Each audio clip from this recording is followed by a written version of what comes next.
सुधा समाधान।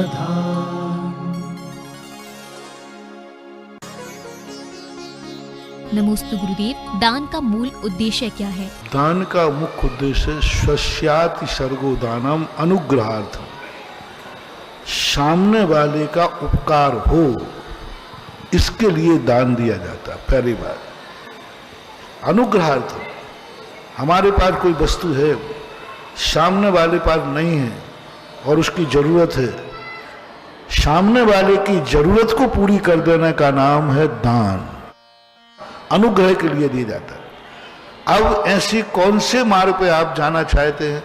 आप आत्मशुद्धि के मार्ग पे जाना चाहते हैं, तो जो आत्मशुद्धि मार्ग पे जा रहे हैं उनको ऐसी वस्तु की जरूरत है जो तुम्हारे पास है और उनको मिल जाएगी तो वह आत्मशुद्धि पे चले जाएंगे। तो उनको दे देने से उनकी आत्मशुद्धि में तुमने जो दान दिया है उसके बदले में तुम्हें आत्मशुद्धि मिलेगी। सपोज कीजिए मुनि महाराज सामायिक करना चाहते हैं, लेकिन वो सामायिक कब कर पाएंगे? जब शरीर स्वस्थ रहेगा। और शरीर स्वस्थ कब रहेगा? ताकत जब भोजन मिलेगा। अब भोजन मिलेगा, उज्ज्वल पद्मनंदी महाराज, पद्मनंदी पंचविंशति में कार्तिक अनुप्रेक्षा में भी आया, मुनि महाराज शरीर के बिना सामायिक कर नहीं सकते।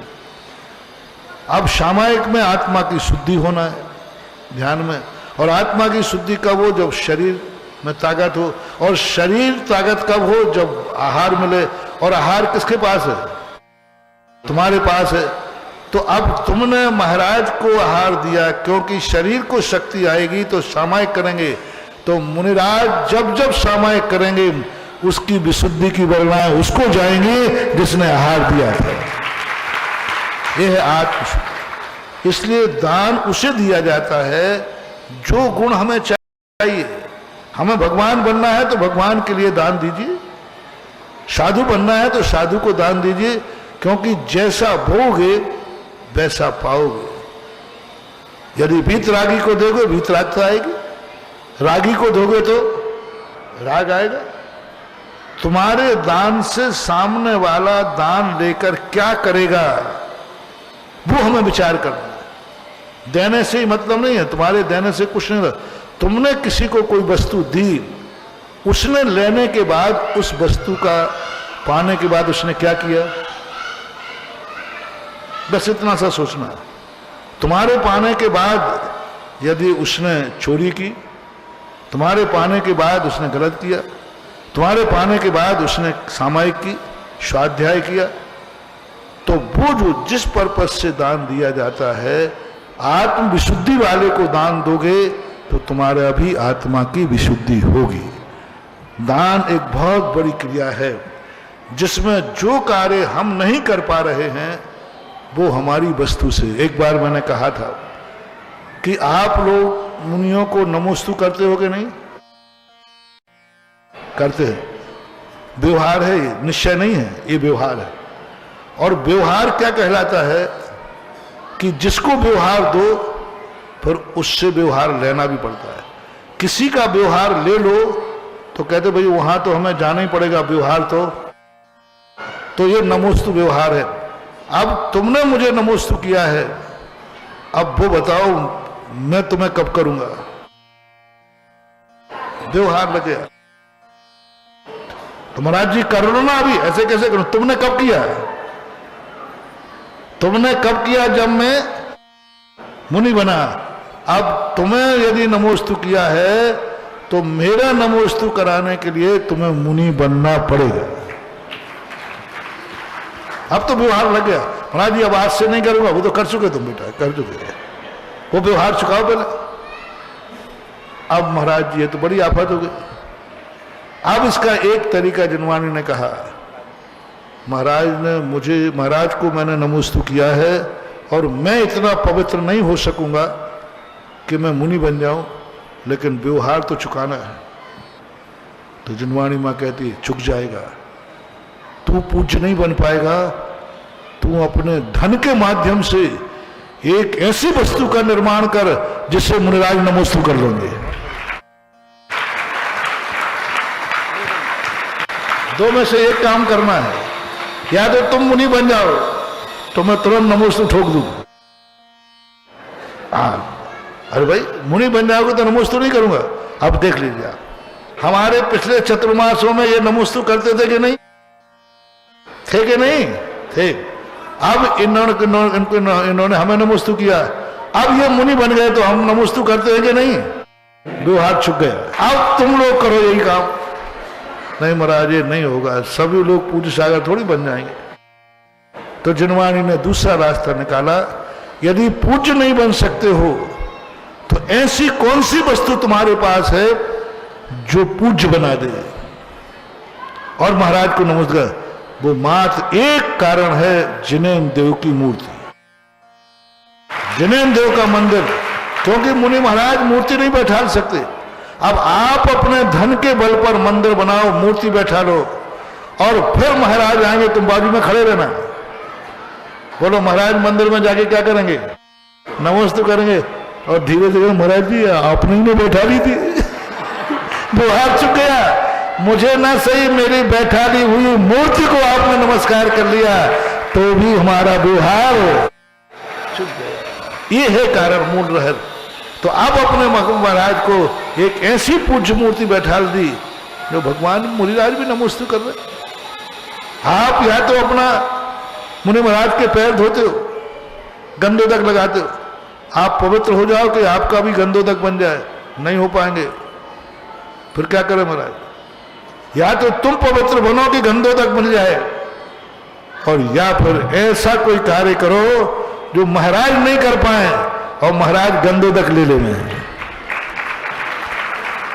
सुबह उठो, जिनेन्द्र भगवान का गंध अभिषेक करो और महाराज के पास ले जाओ, महाराज जी गंधोदक ले लीजिए, और लेने के बाद कहें महाराज चुक गया मामला पूरा, हमने आपका गंधोदक लिया था, हमने महाराज भगवान का, क्योंकि वो गंधोदक आप ही बना सकते हो।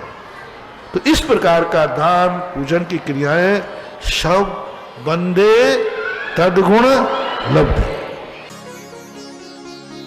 नमोस्तु गुरुदेव, जीवन का अटल सत्य क्या है? जिंदगी का सत्य यही है कि जिंदगी को व्यक्ति समझ ले कि मैं किस लिए जी रहा हूं, मेरे जीने का उद्देश्य क्या है, क्या मैं अपने उद्देश्य को प्राप्त कर पाऊंगा। अपनी जिंदगी का सबसे बड़ा सत्य होता है कि मुझे अपनी जिंदगी के जीने का गर्व हो जाए। पहला सत्य, मुझे अपनी जिंदगी का गर्व है, मैं अपनी जिंदगी से मेरी मस्तक ऊंचा उठाए, मेरी जिंदगी में मैंने। और दूसरा, अपनों की दृष्टि में तुम्हारा अस्तित्व क्या है, अपनों की दृष्टि में तुम्हारी इज्जत क्या है, अपने की दृष्टि में लोग तुम्हें कितना सगुन मानते हैं, तुम्हारी उपस्थिति अपनों को कैसी लगती है। दूसरा सत्य। तीसरा सत्य है कि तुम जिस नगर में, गांव में, राष्ट्र में रहते हो, उसको तुम्हारे पे गर्व है कि नहीं, तुम्हारा नगरवासी तुम पे गर्व करता है कि नहीं। ये तीन सत्य एक गृहस्थ के लिए यदि जिंदगी में आ गया, पहले तो स्वयं के ऊपर गर्व हो कि मैं अपनी जिंदगी गर्व से जी रहा हूं, इज्जत से जी रहा हूं, मैंने जिंदगी में ऐसा कोई काम नहीं किया जहां मुझे मस्तक झुका के चलना पड़े, मेरी जिंदगी में कोई ऐसा काम नहीं हुआ। बस यही सबसे बड़ा सत्य हो जाए कि मैं ऐसा कोई काम नहीं करूंगा जिसमें मैं स्वयं की नजरों में गिर जाऊं, स्वयं ही किसी से आंख उठा के न देख सकूं, मुझे सड़क पर गर्दन झुका के चलना पड़े।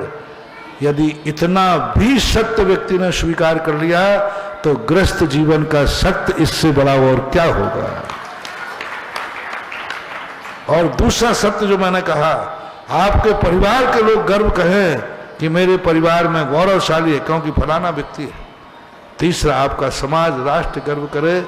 ये सत्य गृहस्थ के लिए खोजना जरूरी है।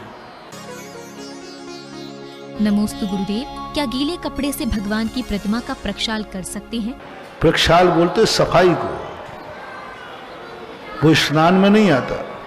गीले कपड़े से भगवान को पहुंचने का अर्थ सफाई करना, वो गंधोदक में नहीं आए। गंधोदक वही है जो मंत्र पूर्वक, बीजाक्षर पूर्वक धारा छोड़ी जाती है उसी को अभिषेक कहते हैं।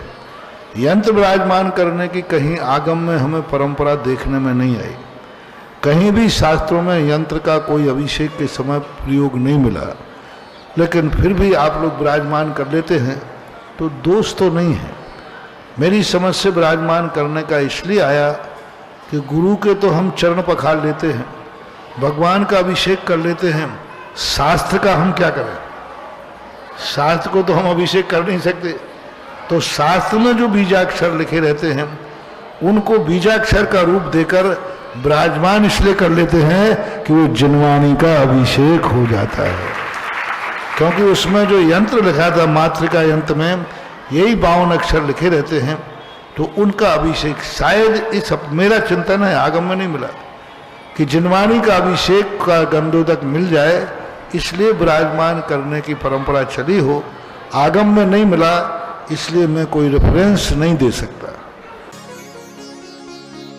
नमोस्तु गुरुदेव, ऐसा क्या करें कि दान के भाव हमारी पीढ़ी दर पीढ़ी बने रहें? तुम लोग अपने आप को परिवार वाले भाग्यशाली मानो कि तुम्हारे परिवार में ऐसा व्यक्ति है। और यह जो पुण्य जो तुम्हारा है, यह पुण्य सब परिवार वालों को अभाग्य मानना चाहिए। ऐसे पुण्य से ठीक है, अभी तुम्हारे पूर्व भाव का जैसा पुण्य है, लेकिन वर्तमान में ऐसा अक्षय पुण्य बना रहे हो, ऐसा अक्षय पुण्य बना रहे हो कि जब तुम्हारी जिंदगी में कभी ऐसी बात आएगी तो सारी दुनिया अपने लिए बाद में उपयोग लेगी, पहले तुम्हारा सहयोग करने का भाव करे। यही तो पुण्य काम आते हैं, और क्या, अक्षय पुण्य कहलाते हैं। बहुत अच्छा, सारे लोगों को ऐसा ही भाव होना चाहिए। दान की बोली को कभी टालना नहीं। बहुत ही असमर्थ हैं, तब पश्चाताप के साथ, प्रतिक्रमण के साथ बड़े अपने आप को धिक्कारते हुए कहना चाहिए कि मैं इस बोली को इतने दिन बाद दे पाऊंगा। सबसे अच्छा तो यही होना चाहिए। यदि आप में समर्थ आए तो भाव करो कि सबसे पहले यदि मेरे हाथ में पैसा आएगा तो सबसे पहले मंदिर की बोली दूंगा और बिना मांगे दूंगा। सब में ये दान की परंपरा आ जाए तो जो आज दान का फल आपको मिल रहा है, ये फल चौगुना हो जाएगा, बहुत बढ़ जाएगा। नमोस्तु गुरुदेव, विधान, चातुर्मास आदि के मंगल कलश को घर ले जाने के बाद उसकी वरगणाएं कितने समय तक रहती हैं? वरगणाएं मंगल कलश का एक सगुण होता है। सबसे तेज वरगणाएं जब का पावरफुल रहता है 48 मिनट, उसके बाद धीरे कम होता हुआ 24 घंटे, और अधिकतम उसकी अंतिम वरगणा 6 माह तक वो अपने आप में पावरफुल रहता है।